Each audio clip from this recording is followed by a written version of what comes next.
Supriyati dengan NPM 1111231120. Perkenalkan, nama saya Putri Rizka Fatia dengan NPM 1111231092. Perkenalkan, nama saya Naya dengan NPM 1112311153. Perkenalkan, nama saya Anela Helmia Zahra dengan NPM 1111231284. Nama saya Inara Rahmaswati dengan NPM 11123116. Perkenalkan, nama saya Dinda Salia dengan NPM 1111231349. Perkenalkan, nama saya Anita Fitria Hermansyah dengan NPM 1111231118.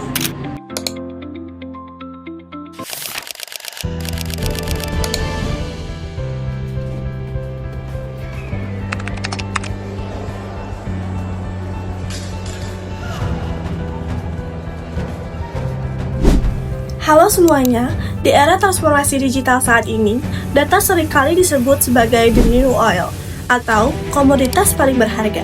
Setiap ketukan jari kita di layar ponsel, riwayat belanja, hingga lokasi terkini bertransformasi menjadi aset digital yang diperebutkan oleh industri bisnis.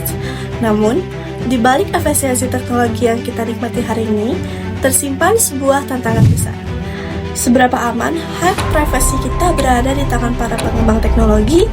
Hari ini, kelompok kami akan membedah secara mendalam irisan krusial antara etika profesi teknologi informasi dan instrumen hukum IT yang berlaku di Indonesia.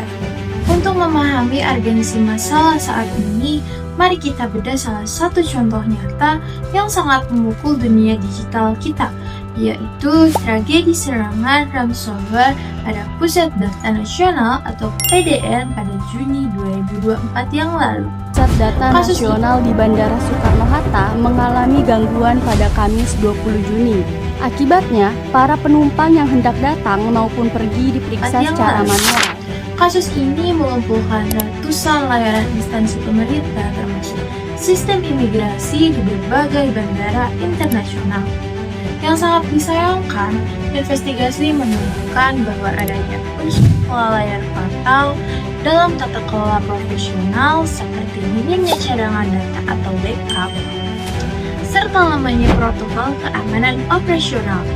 Peristiwa ini menjadi bukti nyata di mana pengabaian terhadap standar profesi IT berujung pada kerugian publik yang masif.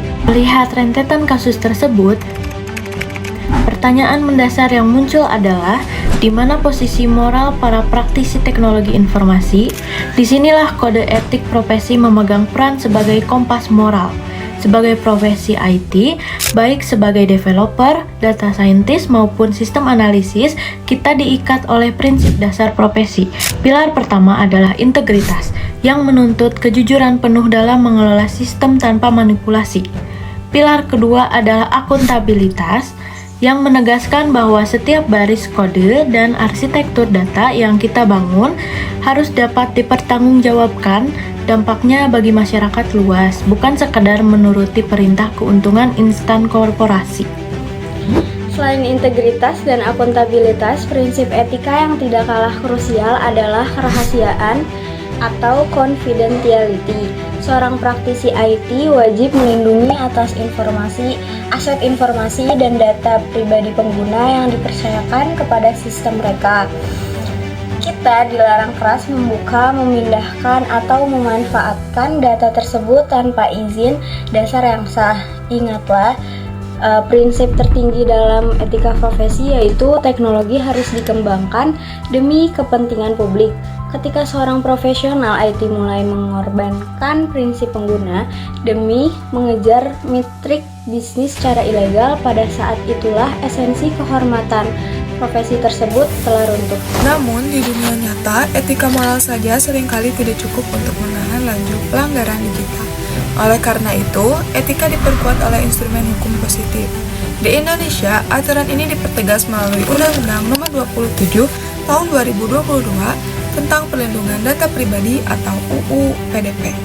Berdasarkan UU PDP ini, setiap korporasi atau pengendali data wajib memiliki dasar hukum yang sah sebelum memproses data kita, di mana salah satu pilar utamanya adalah persetujuan eksplisit atau explicit consent dari pemilik data.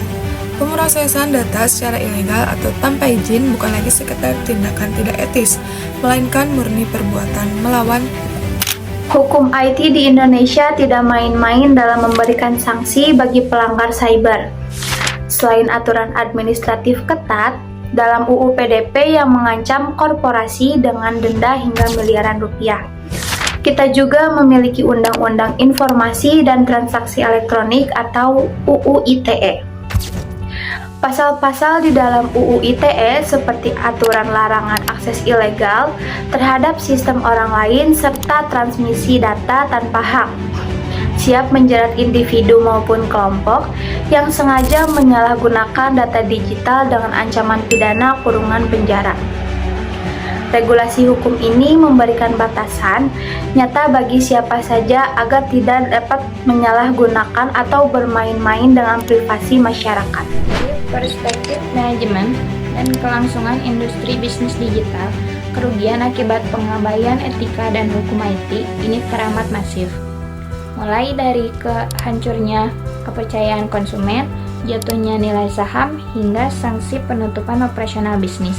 Solusinya adalah dengan adanya organisasi dan praktisi IT harus beralih ke pendekatan preventif.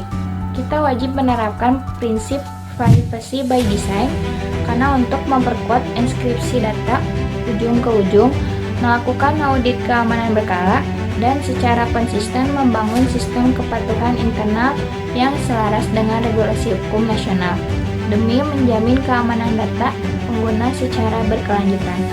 Sebagai kesimpulan, tantangan terbesar kita di era digital saat ini bukanlah sekedar tentang seberapa canggihnya sistem teknologi yang mampu kita ciptakan, melainkan tentang seberapa tinggi integritas moral dan kepatuhan hukum yang kita tanamkan dalam sistem tersebut. Etika profesi memberi kita arahan moral, sementara hukum IT menetapkan batasan keadilan yang tegas. Mari kita jadikan diri kita sebagai bagian dari generasi profesional IT masa depan yang tidak hanya cerdas secara teknis, tetapi juga teguh menjaga etika dan taat hukum. Saya perwakilan dari kelompok 4 mengucapkan terima kasih dan sampai jumpa.